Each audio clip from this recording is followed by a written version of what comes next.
Assalamualaikum dan salam sejahtera. Akhir tahun baru-baru ni lesen aku dah nak expired. Jadi aku terpaksa travel ke Putrajaya untuk renew. And oh, would you look at that? It's time for another review. Aku Syazah dan selamat kembali ke channel.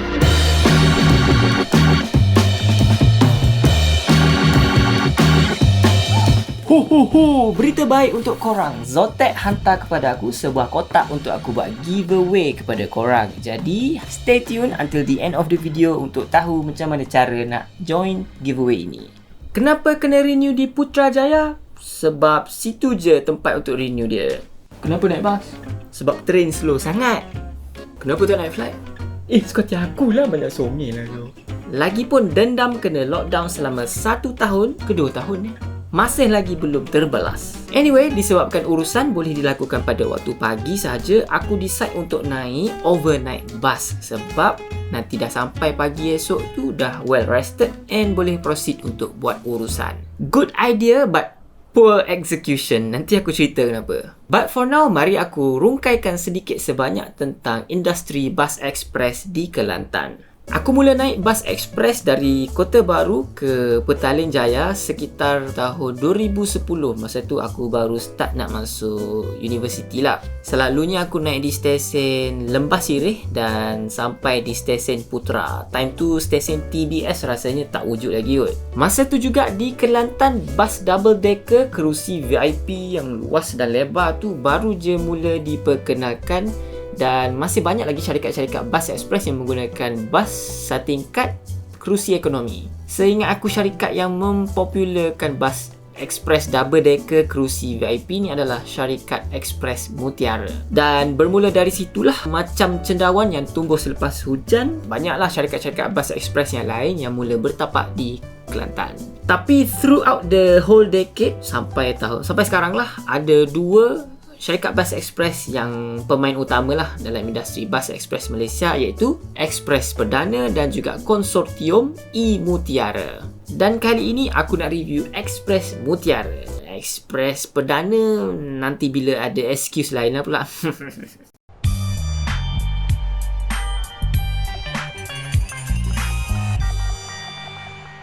Jadi aku search lah dalam online tiket bas Mutiara naik di Depo Mutiara di Panji. Sebab lokasi depo tu sangat-sangat dekat dengan rumah aku. Boleh jalan kaki je sebenarnya. Tak payah susah-susah nak naik dekat bandar tu. Harga naik di depo dan turun di Putrajaya Central adalah RM51.90 untuk seorang. And so the following night aku menuju ke Depo Bas Mutiara di Panji pada pukul 7.40 kot. Sebab tiket bas yang aku nak naik tu adalah pukul 8 malam. Depo Bas Mutiara ni memang luas sebab dalam tu ada sekitar 80 buah bas ekspres yang terbahagi kepada 2, iaitu Ekspres Mutiara dan Ekspres Musafir.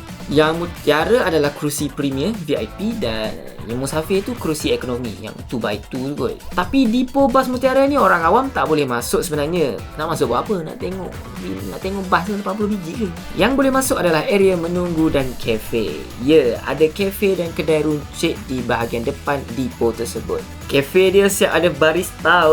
Boleh lah kalau nak mengopi, tapi tempat kecil je lah. Tapi aku tak sempat nak mengopi sebab bas dah nak bergerak. Yelah, aku dah sampai 7.40 nak ambil video lagi.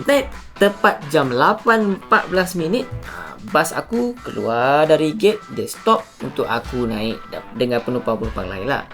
Tapi dekat Depo Bas Mutiara tu ada 2 orang je naik, aku dan seorang abang lagi.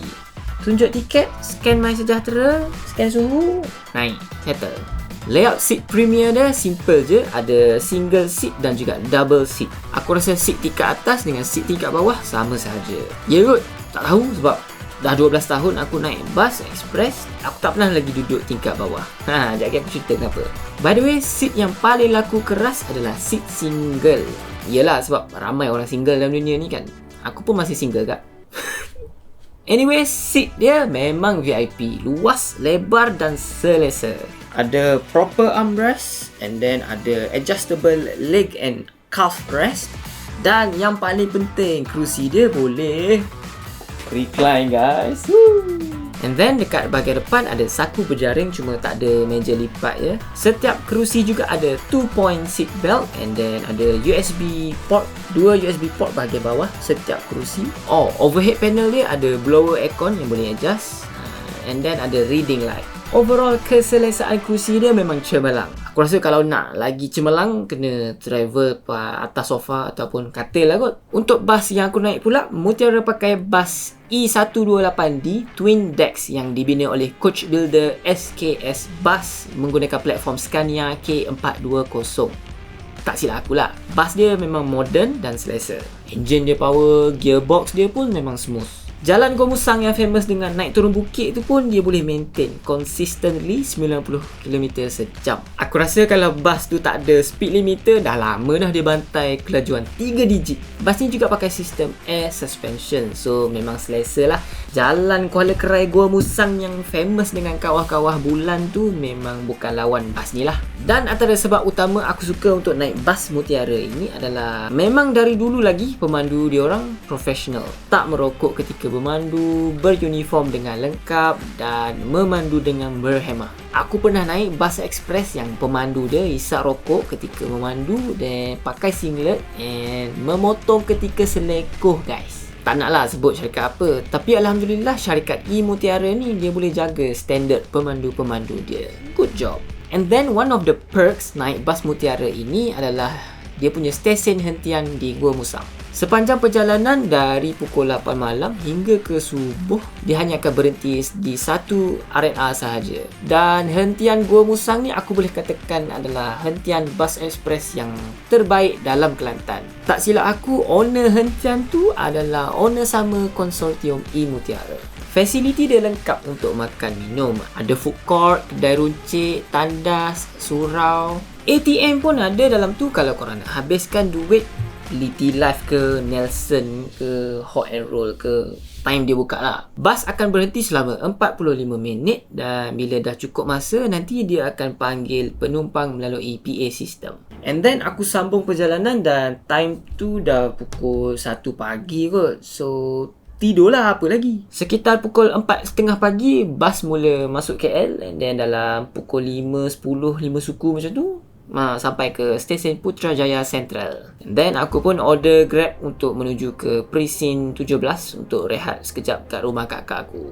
And then lepas aku settlekan semua urusan pagi tu, aku pun bergegas pergi online check tiket untuk balik pula. Bila aku sampai di Putrajaya Central malam tu pukul 11.30 ke 11 malam kot. Rupa-rupanya bas yang sama dan juga driver-driver yang sama. Maka bermulalah return trip aku ke Depo Bas Mutiara. Tapi esok pagi tu sampai lewat sikit sebab yalah bas tu datang dari Melaka lagi sebenarnya. Melaka, then Seremban, Putrajaya, KL, and then barulah ke Kota Baru. So dalam 7.30 pagi sampai dekat Depo, and then aku jalan kaki ke rumah dan berakhirlah trip aku selama 1 hari 2 malam ke Putrajaya. Okey, memandangkan ini adalah review bas ekspres, maka ekspres lah aku nak masuk kepada segmen seterusnya iaitu kelemahan bas Mutiara ini.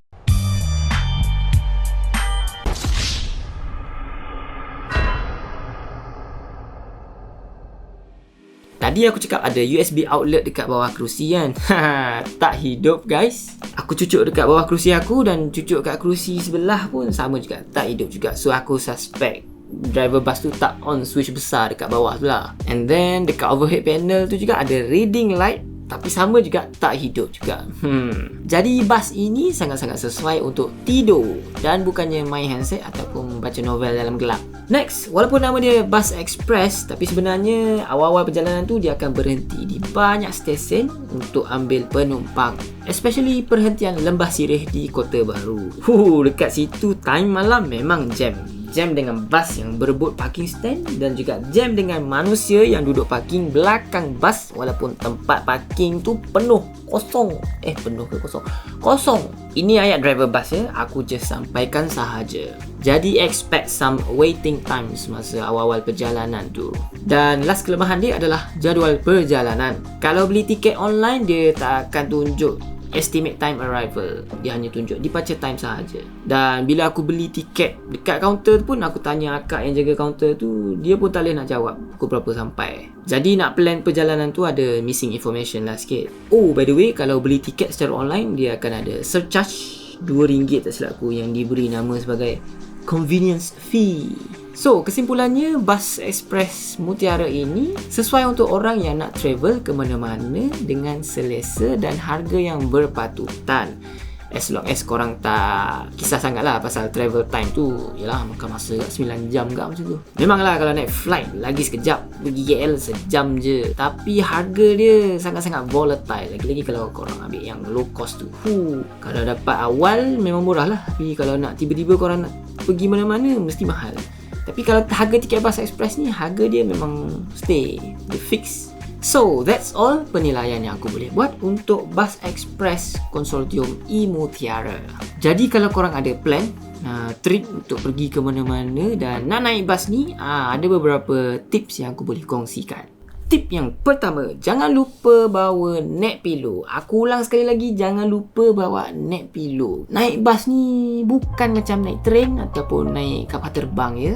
Walaupun air suspension dia cemerlang untuk menyerap hentakan, namun time dia corner, bas tu akan oleng ke kiri dan juga ke kanan tanpa belas kasihan. Dah nampak? Kepala korang dah jadi macam wiper lah. Aku lupa nak bawa, so malam tu memang banyak kali lah aku terjaga.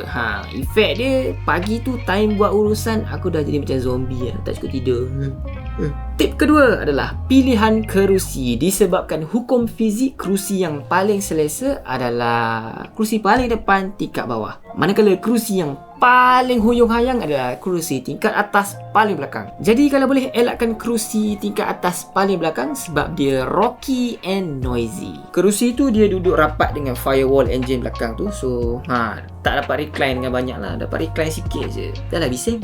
Oh, by the way, tadi aku cakap sepanjang 12 tahun aku naik Bus Express ni, aku tak pernah duduk di tingkat bawah. Kenapa? Sebab aku nak kurangkan risiko kecederaan kalau ada kemalangan. Na'udzubillah lah. Dan dulu-dulu aku pernah naik Bus Express 2 tingkat ni, time banjir, and then bus tu dia mengharung air banjir sampai akan masuk air banjir tu dalam dek bahagian bawah tu. Habis basah kaki-kaki penumpang yang duduk tingkat bawah.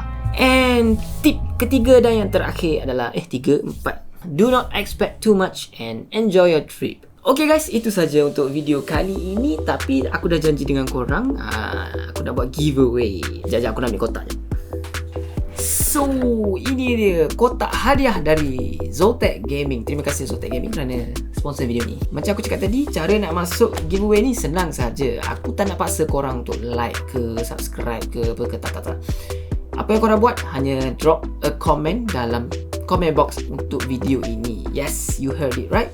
Komen je apa-apa yang korang nak dalam video ini. Korang nak paste lirik lagu ke, korang nak paste resepi ke, lantak korang lah. Janji korang komen dalam video ini dan aku akan ambil nama korang dalam list of comment video ini. And then nama korang masuk dalam raffle. Dalam 2 video lagi aku akan announce giveaway punya winner. Okay guys, easy peasy lemon squeezy. Tapi kalau korang betul-betul suka video ini, komen, like dan subscribe lah ya. Okay guys, Roger right now.